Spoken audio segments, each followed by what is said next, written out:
Hi everyone, welcome to digital GK classes. तो video काफ़ी छोटी सी है बट इंपॉर्टेंट है। अगर आप आज से भी तैयारी करना चाहते हो पेपर 2 सोशल साइंस का एंड स्कोर करना चाहते हो 50+, तो जो स्ट्रैटेजी मैं आपको बताने वाली हूँ उसे जरूर देखिएगा।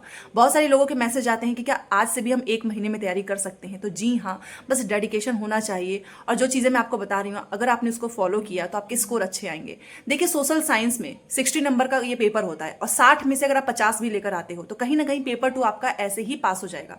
क्योंकि पेपर 2 ना पास होने का भी रीजन आपका यही सब्जेक्ट बनता है और पास होने का भी रीजन यही होता है। क्योंकि 50 आपने नंबर यहाँ पर स्कोर कर लिया है, उसके बाद से आप जितना ऊपर नंबर लेकर आएंगे वो आपके लिए अच्छा ही होगा। आप 40 लेकर आ रहे हो, 60 लेकर आ रहे हो, तो आपके 110 120 भी बन सकते हैं।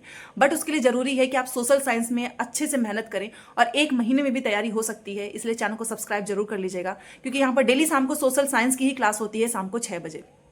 काफ़ी समय से मैं आपको सोशल साइंस पढ़ा रही हूँ, 1 से 2 साल हो चुका है। एक्सपीरियंस भी है, स्टूडेंट्स भी अपनी चीज़ें शेयर करते हैं कि उन्होंने किस तरीके से अपना सोशल साइंस में अच्छा स्कोर किया है, वो भी मैं आपको बताने वाली हूँ। और हाँ, बस इतना बोलना चाहूँगी कि अगर आप ये सोचोगे कि 4 टीचर से पढ़ के एक सब्जेक्ट में अच्छा खासा स्कोर लेकर आ जाएं, 4-5 किताबों से लेकर आ जाएं या फिर 4-5 बैचेस से, तो ये आपकी बहुत बड़ी गलतफहमी है। क्योंकि पेपर पास उन्हीं का होता है जो लोग सेल्फ स्टडी करते हैं। आपके पास कोई बैच नहीं है, बस आपके पास एक किताब है, आप उसकी मदद से भी अच्छा खासा पेपर पास कर सकते हो। क्योंकि बैच लेने वालों की संख्या होती है 12 लाख 10 लाख, बट पास होने वाले जो स्टूडेंट्स होते हैं उनकी संख्या होती है 1 से 1.5 लाख पेपर 2 में। ये आपको भी पता है, हर साल का रिजल्ट पेपर 2 में वैसे भी उतना अच्छा नहीं होता है, ठीक है। बट मैं चाहती हूँ कि जितने लोग भी इस चैनल से जुड़े हुए हैं उन सभी का पेपर 2 सोशल साइंस तो एटलीस्ट उसमें अच्छा खासा नंबर आए, जिससे कि उनका पेपर 2 पास हो जाए और आने वाली शिक्षक भर्ती परीक्षा में आप सभी जो है एलिजिबल हो जाओ, चाहे वो बीपीएससी टीआरई हो या फिर केवीएस हो या फिर एनवीएस। ठीक है, तो चलिए स्टार्ट करते हैं। और हाँ, बस इतना बोलना चाहूंगी कि जो भी चीज़ें यहाँ पर बताई जा रही हैं आपको उसको जरूर फॉलो करना है। ऐसा नहीं है कि आपने वीडियो देखा उसके बाद से बंद हो गई किताब और आपने इसको कुछ फॉलो नहीं किया है। देखिए, सबसे पहले अगर आप आज से स्टार्ट कर रहे हैं, मान लीजिए आपने बिल्कुल भी नहीं पढ़ाई की है, ठीक है, आप जस्ट जो है आज से किताब लेकर बैठे हो या फिर आपने पहले से थोड़ा बहुत पढ़ रखा है, तो भी आपको फॉलो करना है, क्योंकि आपके नंबर जो है इनहेंस होंगे इसमें। सबसे पहले तो आपको क्या करना है कि सीटेट पेपर 2 के सिलेबस की आपके पास समझ होनी चाहिए। अब ये नहीं कि आप यूट्यूब पे कुछ भी सर्च करके पढ़ रहे हो, कोई भी किताब से ऐसे ही पढ़ रहे हो। तो आपके पास सीटेट का जो एक्चुअल सिलेबस है, जिसमें टॉपिक्स दिए गए हैं, जहां से क्वेश्चंस पूछे जाते हैं, वो सिलेबस आपको पता होना चाहिए। एंड उसमें से जो कुछ इंपॉर्टेंट टॉपिक्स हैं जहां से क्वेश्चन हर बार पूछता है, उसको आइडेंटिफाई करके उसके नोट्स बना लो। ये पहला काम करना है। अब बहुत सारे लोग क्या गलती करते हैं कि वो सिलेबस खुद से नहीं देखेंगे, उन्होंने यूट्यूब पे सर्च किया सीटेट सोशल साइंस क्लास, जो क्लास आ गई, जहां से क्लास आ गई वहीं से वो शुरुआत कर देते हैं। इसमें क्या होगा कि आपने क्लास 6 की एनसीईआरटी पढ़ी नहीं, आप डायरेक्ट 7 की पढ़ रहे हो, आपको समझ में नहीं आएगा। क्योंकि एक बेस होता है, अगर आपने बेस वाली चीजें पढ़ी ही नहीं है तो ऊपर की चीजें आपको नहीं समझ में आने वाली है। इसलिए मैं हमेशा बोलती हूँ कि सिलेबस आपके पास होना चाहिए, उसमें से टॉपिक्स आपको आइडेंटिफाई करना है। और ये टॉपिक्स आपको पता कैसे चलेगा, तो वो है previous year questions. Previous year questions आप पिछले साल का एक बस पेपर उठाकर देखिएगा कि अच्छा ये पैटर्न से क्वेश्चन पूछे जा रहे हैं, इस टॉपिक से क्वेश्चंस पूछे जा रहे हैं। उसके बाद आपको खुद समझ में आ जाएगा कि अच्छा सिलेबस में ये चीज़ें दी गई हैं, तो ये वाला मुझे सबसे पहले पढ़ना है। ठीक है, क्योंकि क्या होता है कि इतने सारे टॉपिक्स हैं, सारे टॉपिक से क्वेश्चंस वैसे भी नहीं पूछते हैं। 40 नंबर की तो पूछी जाती है एनसीईआरटी से। अब वो इतने सारे टॉपिक्स में से 40 नंबर सारे में से तो वैसे भी नहीं पूछेगा। 20 नंबर की आपकी पैडागॉजी आती है, पैडागॉजी भी इनका सेम अब कंटेंट से ही आने लगा है, मतलब एनसीईआरटी से ही आने लगा है। तो इसके लिए आपको प्रीवियस क्वेश्चंस देखना है। तो पहले सिलेबस की पूरी अच्छी तरीके से समझ होनी चाहिए, आइडेंटिफाई करिए कुछ इंपॉर्टेंट टॉपिक्स को, उसका नोट्स बनाओ।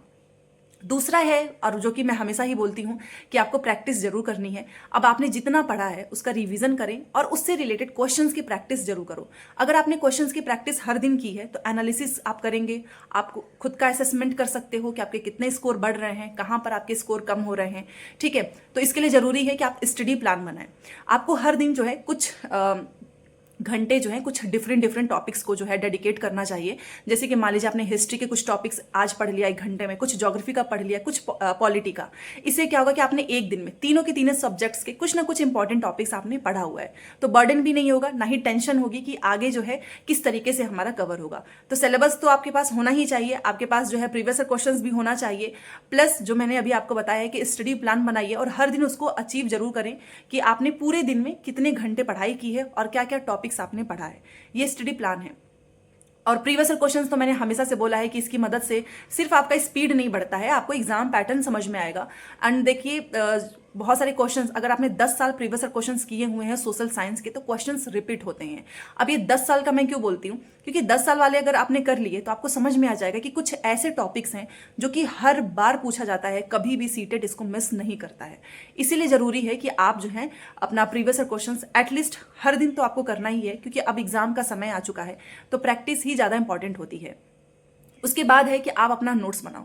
देखो कई बार क्या होता है कि मैंने जो है क्लास यहाँ पर स्टार्ट की, अब बस मैं देख रही हूँ, अब एग्जाम का समय आ जाएगा तो फिर वीडियोस को दोबारा से देखना 4-4 घंटे 5-5 घंटे का एक एक सब्जेक्ट का, वो उतना ईजी नहीं होता है। और अगर आपके पास कोई चीज़ लिखी हुई है, आप उसको 1 घंटे में पूरा रिवाइज कर सकते हो, ठीक है। इसीलिए आपके पास अपना खुद का नोट्स होना चाहिए। बहुत सारे लोगों के पास नहीं होगा नोट्स, तो आप मेरा नोट्स भी ले सकते हो, क्योंकि अभी आपको स्मार्टली पढ़ाई करनी है। अब मान लीजिए आपने कोई क्लास स्टार्ट की, उसमें वीडियो में टीचर समझा रहे हैं और आप लिख भी रहे हो उस समय, तो वो चीज़ें वीडियो काफ़ी लंबी हो जाएगी और आप कितना लिखोगे, वीडियो भी देख रहे हो, लिख भी रहे हो, फिर रिवाइज कब करोगे। तो इसलिए अब आपके पास समय नहीं है कि आप नोट्स बनाएं एक एक बैठ के, तो आप नोट्स ले सकते हो। ऑलरेडी अगर आपके पास किसी टीचर का नोट्स है तो वो भी अच्छा है, नहीं है तो आप मेरा भी खुद का नोट्स ले सकते हो। इसे हर साल बहुत सारे स्टूडेंट्स का पास होता है, क्योंकि मैंने इसमें केवल इंपॉर्टेंट पॉइंट्स नोट किए हुए हैं। हिंदी इंग्लिश दोनों मीडियम में है, नंबर स्क्रीन पे है ही, और प्लस इसकी प्राइस भी बहुत मिनिमम रखी गई है, क्योंकि इसका मोटिव ही यही है कि हर एक स्टूडेंट्स के पास ये नोट्स जाए, ताकि अगर पिछली बार आपका नहीं हुआ है तो एटलीस्ट इस बार आपका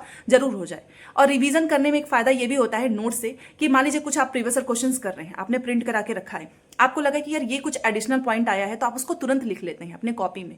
इसीलिए मैं बोलती हूँ, क्योंकि एग्जाम से 2 दिन पहले आप जितना ज्यादा रिवाइज करोगे, ठीक है, जितना ज्यादा हो सके आप रिवाइज करोगे, उतना ही बेनिफिट होता है। नई चीज पढ़ने से कोई बेनिफिट नहीं होने वाला है। अगर आप सोचोगे कि 7 दिन पहले मैं एक नया टॉपिक पढ़ के उसको आराम से कर ले, तो वो बिल्कुल भी नहीं हो सकता है, क्योंकि आप पुरानी चीजें भूलते जाएंगे अगर आप बस नई चीजें याद करने के पीछे पड़ेंगे, ठीक है। तो नोट्स जरूर होना चाहिए, क्योंकि देखिए एनसीईआरटी का जो है बहुत बड़ा रोल होता है सोशल साइंस में। अगर आप सोचोगे कि केवल इधर उधर की वीडियो से हो जाएगा, तो नहीं, ये गलत है। क्योंकि एनसीईआरटी अगर आप पढ़ते हो 6 to 8 सोशल साइंस में, तो इससे आपका कॉन्सेप्ट क्लियर होगा। और एक बार अगर आपका कॉन्सेप्ट क्लियर हो गया, तो चाहे वो कितने भी ऑप्शंस ट्रिकी लेकर आए, एजर्शन रीजन हो, स्टेटमेंट हो, मैच ऑफ द फॉलोइंग हो, आप वो सारे क्वेश्चंस कर सकते हैं।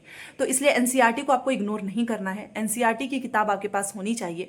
हाँ, बट ये है कि एनसीईआरटी की किताब इतनी मोटी मोटी होंगी, अब उसको 2 दिन पहले कुछ इंपॉर्टेंट पॉइंट्स बस होते हैं, सारी चीजें वैसे भी नहीं पढ़नी होती है, तो 2 दिन पहले आप किताब से रिवाइज नहीं कर पाओगे।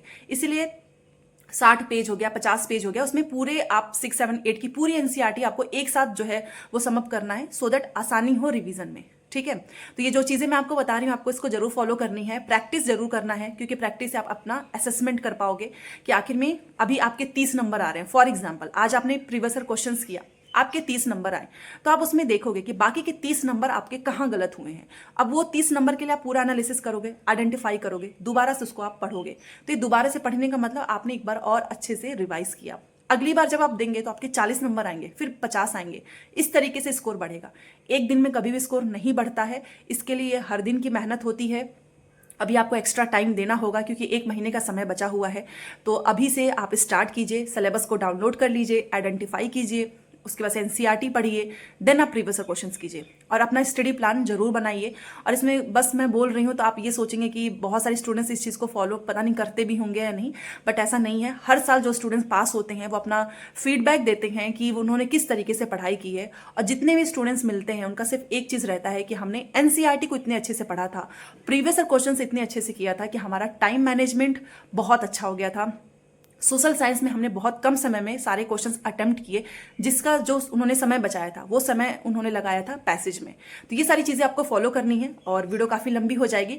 तो मिलते हैं शाम को 6 बजे सोशल साइंस की क्लास में, और भी जैसे टैग वर्ड्स हो गया, इस तरीके के वीडियोज़ भी आएंगे कि आपको किस तरीके से सॉल्व करना है अपने पैडागोजी को। पैडागोजी आपको अलग से कुछ भी नहीं पढ़नी है, केवल प्रीवियस क्वेश्चन कीजिए, आपकी पूरी पैडागोजी तैयार हो जाएगी। एंड नोट्स जरूर रखना अपने पास, अगर आपके पास ऑलरेडी है तो उसी से पढ़ो, जिस भी टीचर का है। आपको किसी एक टीचर को फॉलो करना है। अगर आप ऑलरेडी किसी टीचर से पढ़ रहे हैं तो प्लीज दोबारा से यहाँ से पढ़ना स्टार्ट मत कर देना, या फिर नोट्स के लिए मैसेज मत करना। वैसे भी मैं नहीं देती हूँ ऐसे स्टूडेंट्स को जिनके पास ऑलरेडी बहुत सारे टीचर्स के मटेरियल हैं, ठीक है। एक नोट्स होना चाहिए जिसपे आप जो ऑथेंटिक भी हो, सिलेबस के अकॉर्डिंग हो, बट यस आपको उसी को बार बार पढ़ना है, ठीक है। तो चलिए मिलते हैं नेक्स्ट क्लास में। Thanks for watching.